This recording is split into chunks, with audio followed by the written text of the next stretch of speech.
There are probably many better resources for learning how to use video editing software out there. I don't claim to be a professional, but I am pretty dangerous when it comes to the basics: background music, sound effects, and narration. And that's what we're going to do in this video. We'll first find some background music. One of my favorite music directories is Jamendo, which can be found at jamendo.com. Here you can search by genre, instrument, or mood. Typically, tracks found on Jamendo are free for personal use, but will require either credit or a fee if you plan to sell or advertise with them. For example, if you were hired to create an animated video, you need to fork over the cash. If you don't want to open your wallets, you can find a lot of free music on websites like Audionautics. You can search this site by genre, mood, or tempo. If you use background music from this site, you'll need to give credit either in your video or in the description of wherever it's uploaded. Sound effects work the same way. Websites like GR sites serve as directories for sound effects.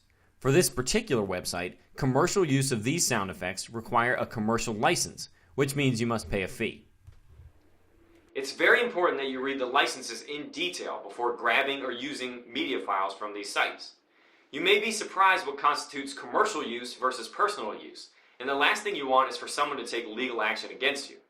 To be safe, you should budget around $40 to $60 per video to use on things like background music and sound effects. That way, you know you're in the clear. Besides, if you sell any of these videos, you'll make the money you spend on audio back 50 times over. Now that we have our music and effects, let's open up our video editing software. For this video, I'll be using PowerDirector 12. Most video editing software functions similarly.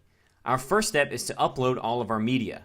We'll click Import Media Files and navigate to the WMV for our video and the MP3s for our background music and sound effects. In general, the way most video software works is that media files are arranged on tracks within what could be called a work area. The final video will play the arrangement of the media files from left to right.